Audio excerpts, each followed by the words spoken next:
오늘은 역대하를 살펴보도록 하겠습니다. 역대상의 이야기가 이 다윗의 이야기를 중심으로 하는 사무엘서의 이야기를 다루고 있다면, 오늘 우리가 살펴보는 역대하의 이야기는 열왕기서의 이야기를 다루고 있습니다. 그런데 이 열왕기서와 역대하는 기록하고 있는 방식에 좀 차이가 있어요. 열왕기서는 북이스라엘과 남유다 역사 이야기를 좀 교차적으로 이야기를 하는 반면에, 역대하는 하나님께서 선택한 남유다 왕국의 이야기를 중심으로 구속사적인 관점에서 이야기를 진행을 하고 있습니다. 그래서 역대하의 이야기는 이 솔로몬의 이야기로부터 남유다 왕조의 20명의 왕의 통치 이야기를 다루고 있어요.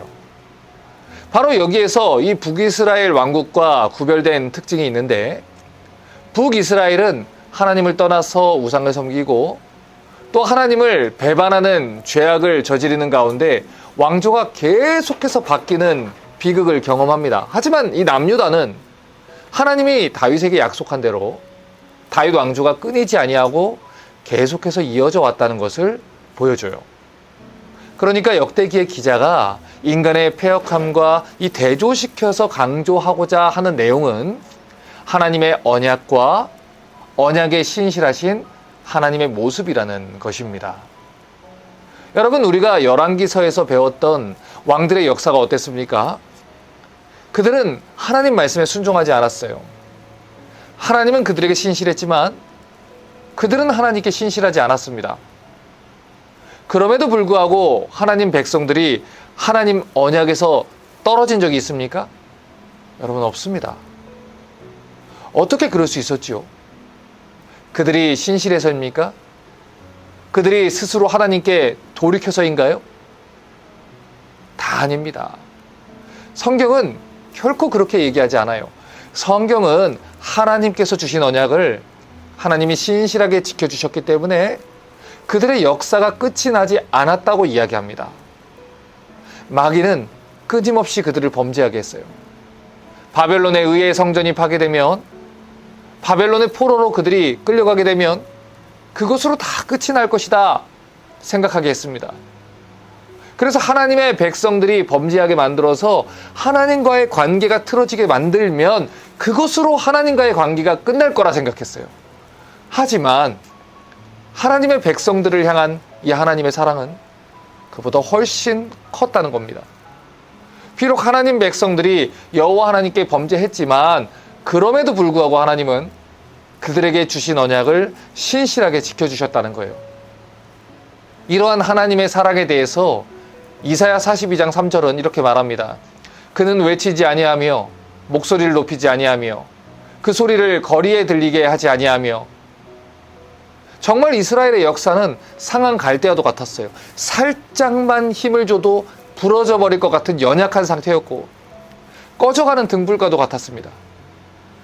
살짝만 입김을 불어도 사라져버릴 그런 운명 속에 놓여 있었습니다. 그럼에도 불구하고 하나님이 그들을 돌아보셨다는 거예요.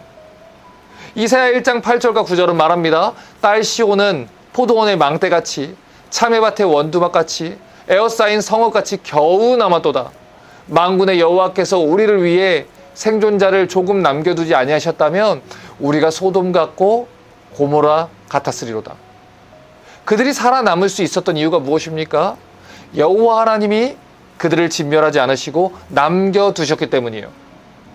그들을 살려두시고 그들에게 주셨던 약속을 신실하게 지켜주셨기 때문입니다.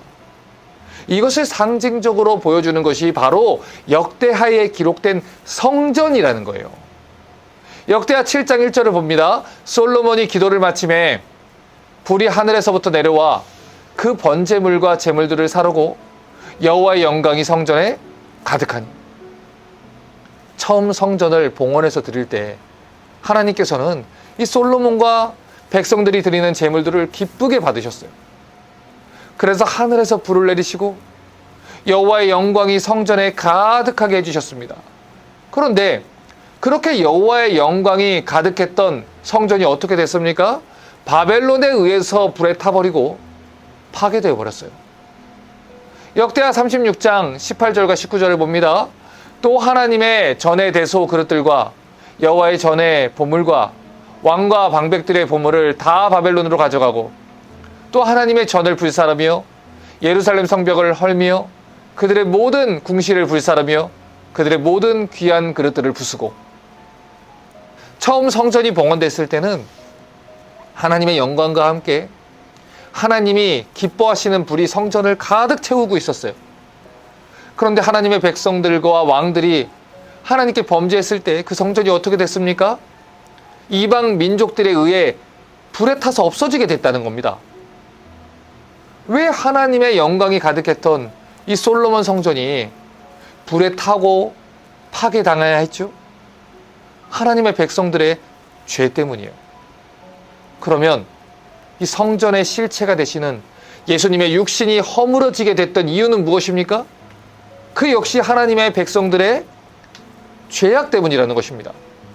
다시 말해 이 솔로몬의 성전이 하나님의 백성들의 죄 때문에 무너진 것처럼 예수 그리스도라는 성전이 우리의 죄 때문에 무너져야 했다는 거예요. 그런데 우리가 주목해서 봐야 하는 것은 역대하의 메시지는 성전이 파괴당한 것으로 끝나지 않는다는 것입니다. 역대하 36장 23절을 봅니다. 바사 왕 고레스가 이같이 말하노니 하늘의 신 여호와께서 세상 만국을 내게 주셨고 나에게 명령하여 유다 예루살렘에 성전을 건축하라 했으니 너희 중에 그의 백성된 자는 다 올라갈지어다 너희 하나님 여호와께서 함께하기를 원하노라.